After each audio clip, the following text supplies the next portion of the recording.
नमस्कार, स्वागत छ तपाईहरुको रिताज किचनमा। आज हामी घरमै खाँटी घिउ तयार पार्दैछौं। हामीले बजारबाट घिउ किन्दा बारम्बार ठगिने गरेको घटनाहरू सुनेका छौं।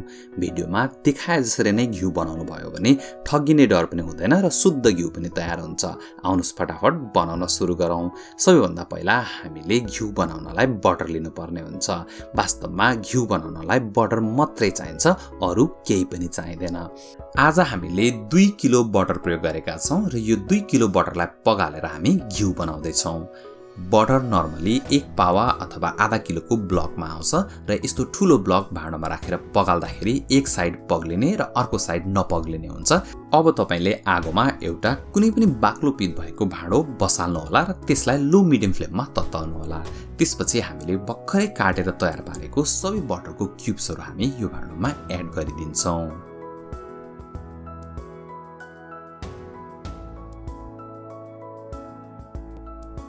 तपाईले भिडियोमा देख्न सक्नुहुन्छ हामीले भाँडोमा बटर एड गर्ने बित्तिकै यो पग्लिन थालिसकेको छ। यसरी सानो सानो क्युब्समा काट्नको यही फाइदा छ। तपाईले यो बटर पगाल्नलाई कति पनि समय लाग्दैन र तपाईले देख्न सक्नुहुन्छ बटर सबै पग्लिसकेको छ। तर यो एकदमै सुरुवाती स्टेज हो। यो स्टेजमा एकदम धेरै फिज आउँछ र यो माथि तैरिन थाल्छ।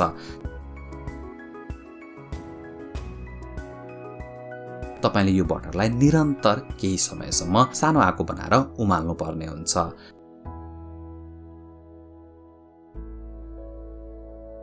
तपाईले भिडियोमा हेर्दै जानु होला। हामीले बटरलाई 5-7 मिनेट पकाएपछि बटर हल्का ट्रान्सप्यारेन्ट हुँदै जान्छ र साथसाथै यसमा भएको फिजहरु पनि हराएर जान्छ।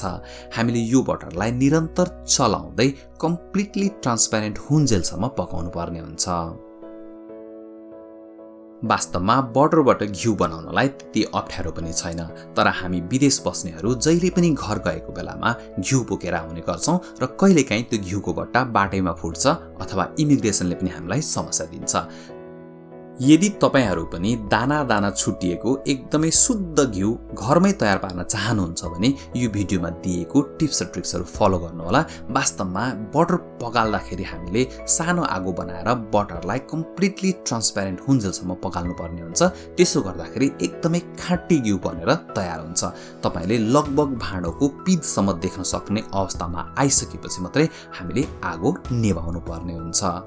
तपाईले भिडियोमा देख्न सक्नुहुन्छ माथिबाट फिज जस्तो लेयर छ, त्यो भन्दा तल तेल जस्तो लेयर छ र एकदमै लास्टमा बटममा चाहिँ एकदमै बाक्लो खालको पदार्थ थिग्रिएर बसेको छ। यो घिउलाई हल्का सेलाउनलाई छोडिदिनु होला अनि त्यसपछि तपाईले यसलाई एउटा सिसाको बयाममा राखेर यसलाई महिनौसम्म खान सक्नुहुन्छ।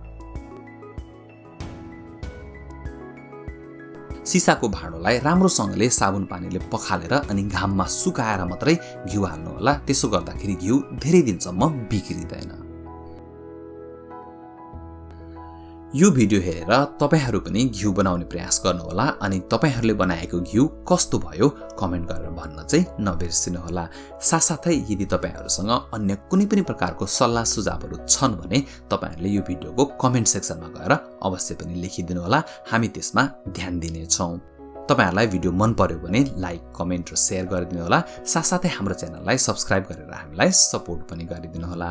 अर्को रेसिपी लिएर फेरि आउने छौं। आजलाई धेरै धेरै धन्यवाद।